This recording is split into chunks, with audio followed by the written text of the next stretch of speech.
দুই প্রার্থীর জন্য একটি পোস্টার, কিন্তু সেই পোস্টারের মধ্যে একজন প্রার্থীর নাম ছিঁড়ে ফেলেছে কে বা কারা। ঘটনা ফটিকরায় পঞ্চায়েত এলাকায়। পঞ্চায়েতের ১ নম্বর আসনের বিজেপি প্রার্থী প্রতিভা সরকার এবং ২ নং আসনের প্রার্থী সুমিত্রা কর। দুষ্কৃতীরা সেই পোস্টার থেকে সুমিত্রা করের নাম ছিঁড়ে ফেলেছে। মঙ্গলবার রাতে এই ঘটনা। বুধবার সকালে পথ চলতি মানুষ এবং ভারতীয় জনতা পার্টির কার্যকর্তারা ঘটনাটি টের পান।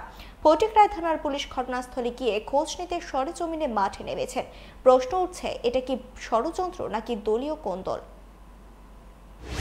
জনতা পার্টির পোস্টার এবং যে কোনো দল হোক লাগাইতে পারে এবং মানুষের অনেক কিছু হইতে পারে, বলে পোস্টারটা সেটা এরকম আঘাত করা মানুষের ঠিক না।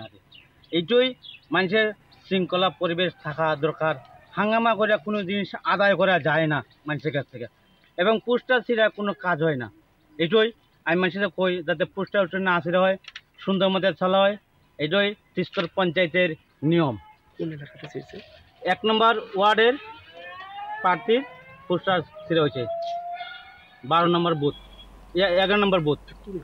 पंख मिल जाते हैं ख्वाब वालों को,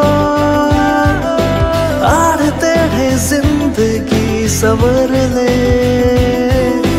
ऊंची ऊंची उड़ाने मुस्काने, उस मीठे पल का भरोसा तू कर ले।